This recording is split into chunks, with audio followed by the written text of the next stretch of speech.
Are you an edgelord? Do you occasionally partake in collective edging sessions?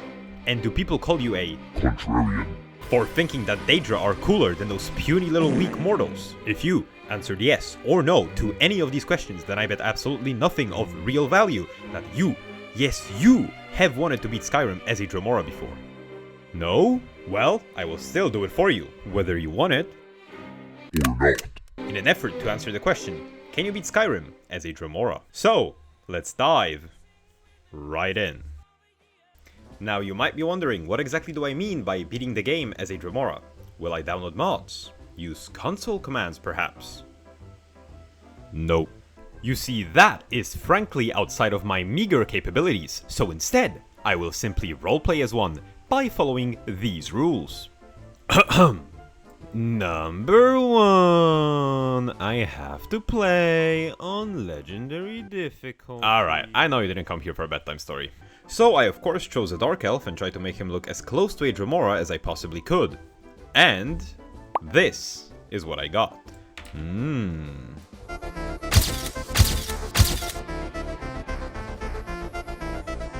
After a brief moment of my utter captivation by our protagonist, I decided to name him Mehrunes Daegaunt. I then narrowly avoided a light trim from your local barber, immediately set my difficulty to legendary, and decided to go with Ralof.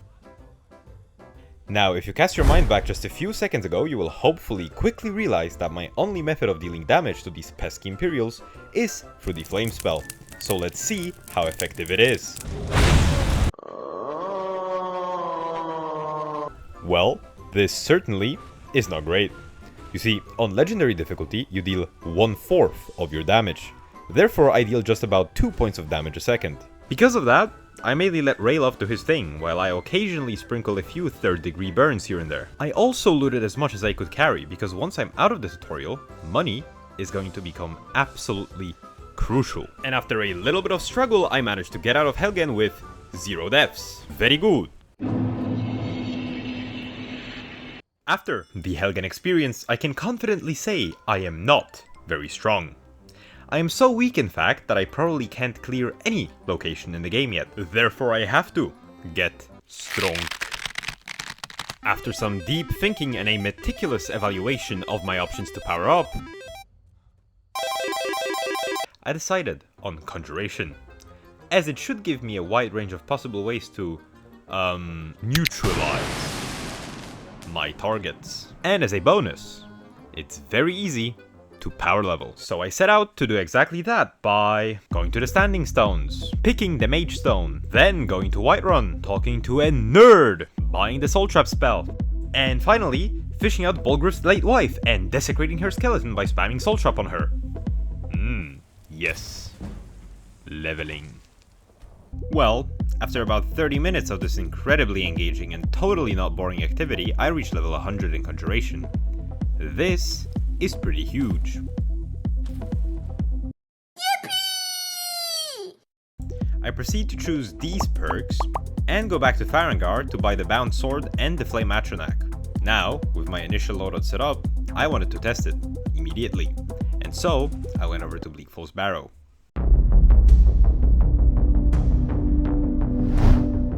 And well, the beginning was unfortunately not very promising, as I got my booty absolutely spanked around by the first 3 bandits from that one tower.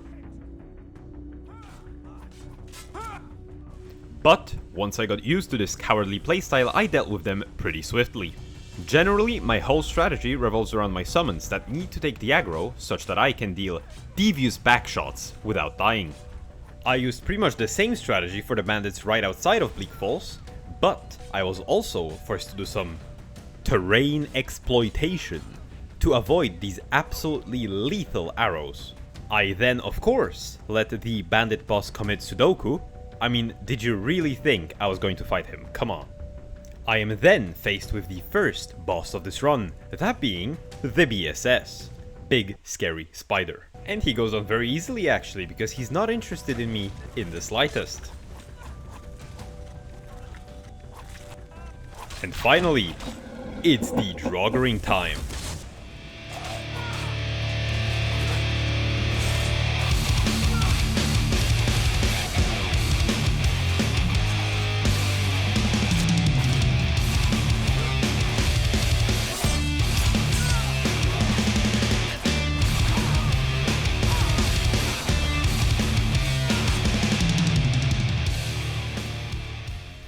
The final boss of Bleak Falls turned out to be a Draugr Scourgelord. Now these guys seriously do not mess around, as he is literally able to one-shot me with a single shout. Just like my mother whenever I messed up. So I have to very carefully maneuver around him, as any mistake will resolve in my absolute annihilation.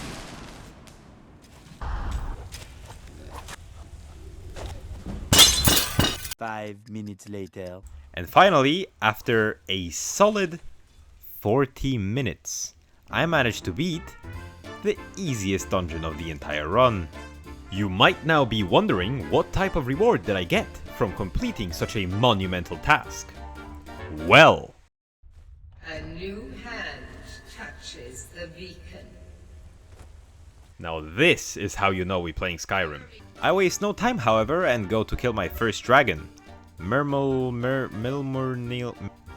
Whatever. And this is how that went.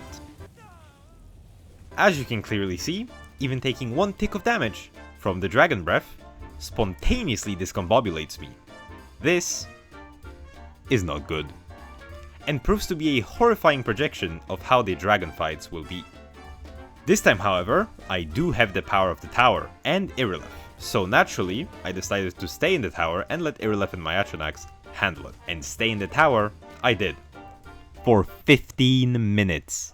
Now fellas, even though this epic battle against a dragon was one of the finest gaming experiences of my life, I think I had enough of epicness for one playthrough. Which means it's pretty clear I have to change something, because there's absolutely no way I can beat Alduin in my current state. My biggest weakness so far is how insanely squishy I am. So how do we fix that? Armor. However, since I am obviously a Dremora, I can only wear Daedric armor. So how does one obtain it? Well, in a normal Skyrim playthrough, you can either level up to like level 40 for it to start spawning as a random loot, or level up smithing to 100 and craft it yourself. Both of these options, however, suck. For one, they are very time consuming, and secondly, leveling will simply make enemies outscale both me and my summons, making it much harder to beat the game actually. So that begs the question, how can I obtain Daedric armor with no downsides? Well, the one thing I do have is Conjuration 100, which actually makes me eligible to complete the quest for a Sigil Stone, which in turn can be used in this neat little thing called the Atrenac Forge. Think of it as a different crafting station. Well, it just so happens that this little forge has a recipe for, you guessed it, an enchanted random piece of Daedric armor. The problem is, however, the recipe is extremely costly, and it also requires rare ingredients. But of course, I still set out to get them. First of all, I went to get the Sigil Stone, and let me tell you, it wasn't even that bad. All I had to do is visit the college, pass their little exam, talk to Penis. dominate into submission my equally Dremorian biological brother for him, and shortly after I satisfied his masochistic proclivity, he repaid me with a brand new Sigil Stone.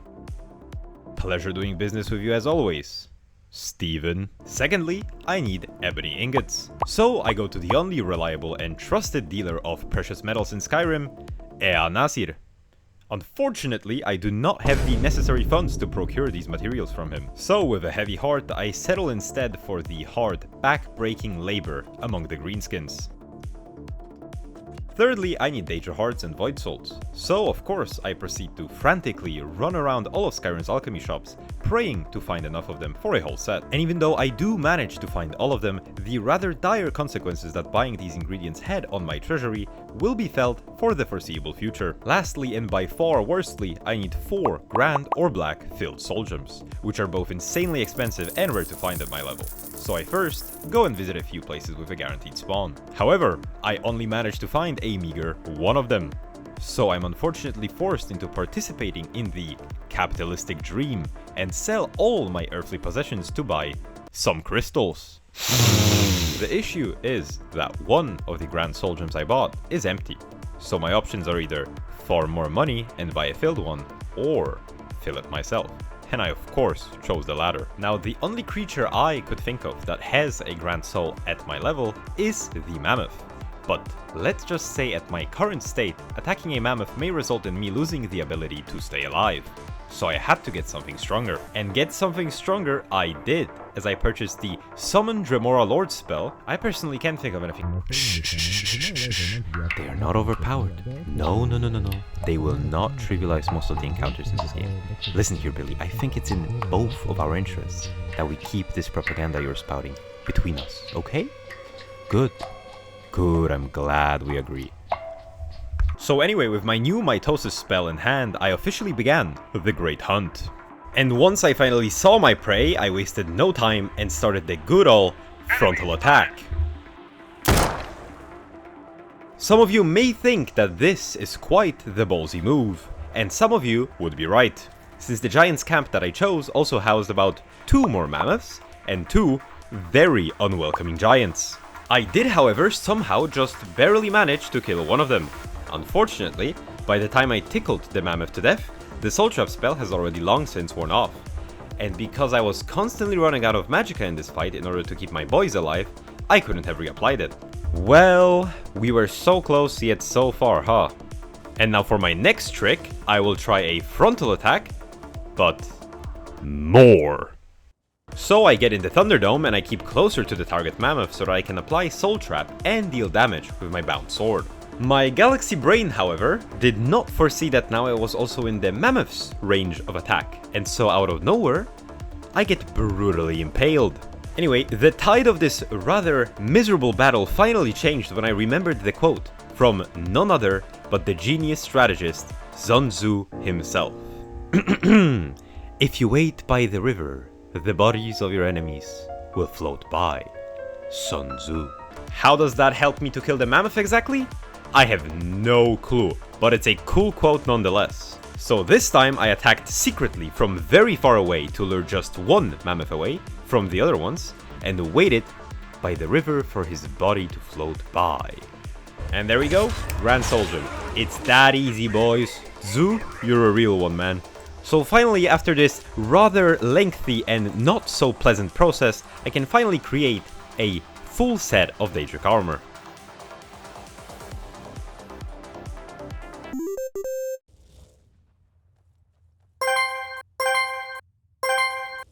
Dremora squad, assemble!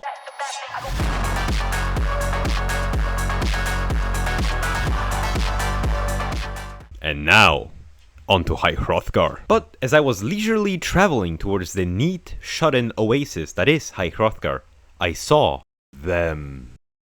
I attempt to bury my homicidal intent, but their continuous, discriminatory, and rather rude remarks, such as these, Abominations, Daedra are the worst, is abhorrent in the eye. push me over the edge. Right. Well, how about we forget this ever happened, shall we? Great. Let us continue.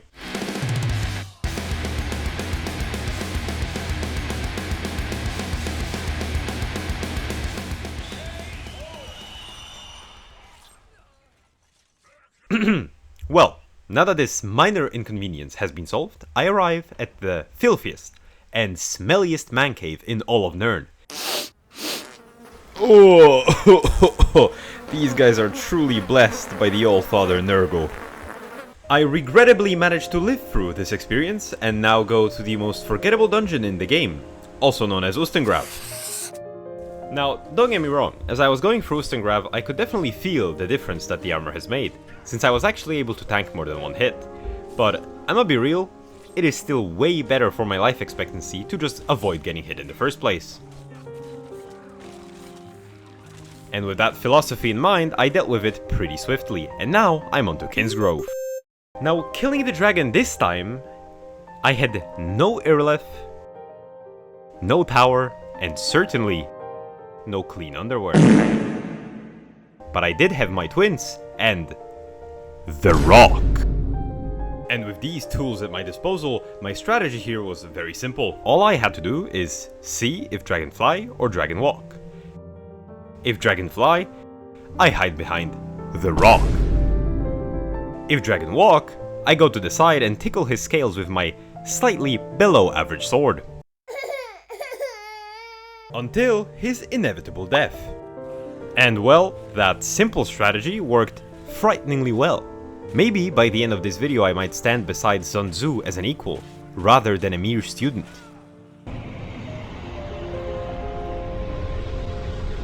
And finally we can move on to my favorite part of Skyrim's main questline, which is of course, slaughtering an entire embassy of High Elves. Truly, Christmas came early this year. So I of course give Malborn only my most necessary and easy to conceal equipment.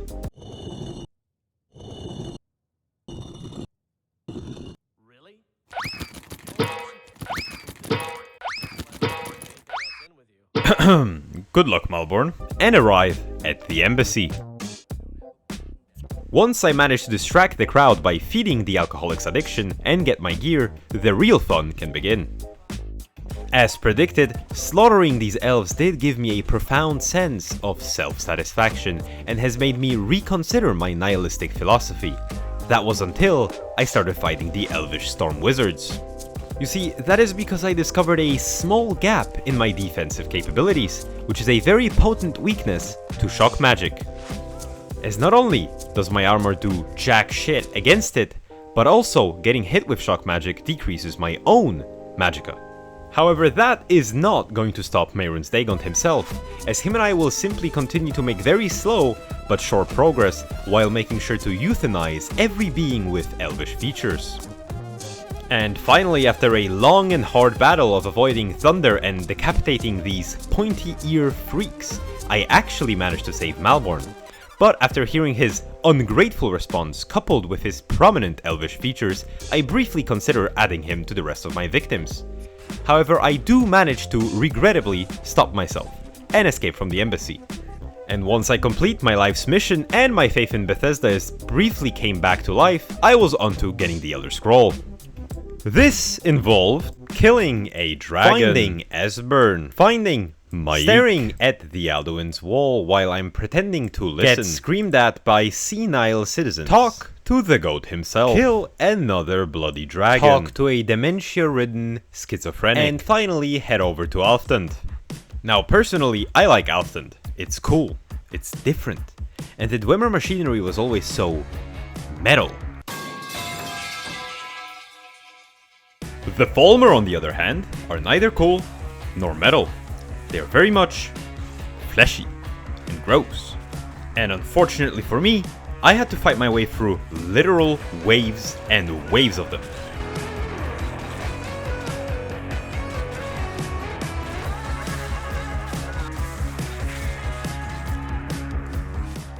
But once I got past the hordes of these blind mole rats, I got to fight a couple Dwemer Centurions for some sweet Grand Soul Gems, which are basically useless to me now, but hey, a win is a win. And finally, after slowly crawling my way through Blackreach, I get to the Elder Scroll.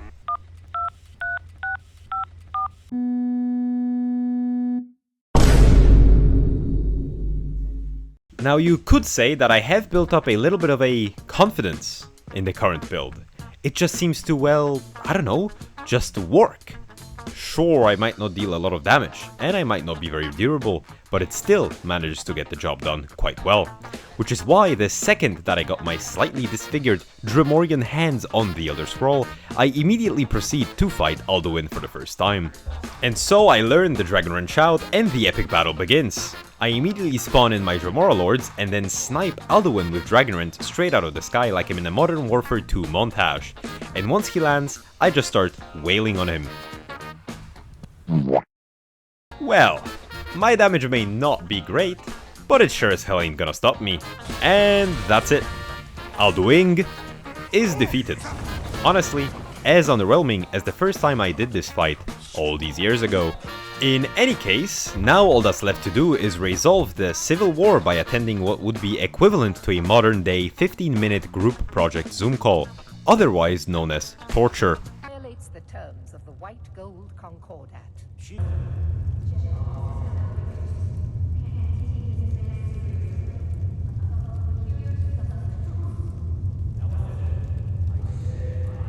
Wow, this was truly awful.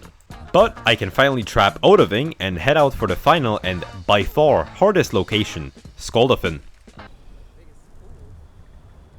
And let me tell you something, Skoldafen was indeed the last obstacle, but it was also a giant pain in the ass. Let's start with the fact that the entire location is absolutely bursting with super high level Draugr that have both ranged and magic attacks. But then add to it the fact that you're getting jumped, straight up drive-by shot out by 2 dragons at the same time, which meant that whenever I had the opportunity to start attacking the dragon that landed, the other one would make sure to be behind me and absolutely liquidate me with his brand new vape. Needless to say, getting through the beginning of this dungeon was littered with a whole bunch of deaths, and I truly felt like I just had to get lucky to go through this. But you know what they say, fortune favors the dumb.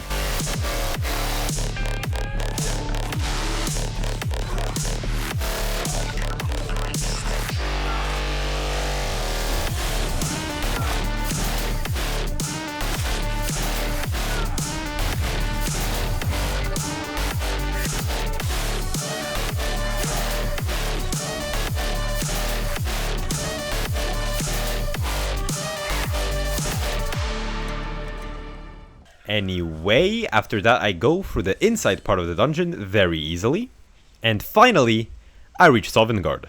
But nuh-uh, not so fast! First, I need to kill this absolute piece of shit. Truth be told, he was the real final boss of this game. Not only did he specialize in storm magic, which I'm the weakest to, he also had a goddamn storm cape and a whole ass storm atronach. Merely seeing this would make most Dremora enjoyers bleach their eyes out, and that still would cause less pain to them than having to look at this grotesque abomination for even a second longer. So, after a few rather unsuccessful attempts, I decided to use the most powerful strategy, which is of course, cowering behind cover while my summons fight for me. And I indeed find quite a lot of success with this strategy, especially if you ignore how I almost walked into my own death. Small mistake that can be corrected with some potion spam. But once I employ the attacking from the rear maneuver, there is nothing he can do to stop me from winning. And once I kill the official final boss of the run, I can arrive in Sovngarde.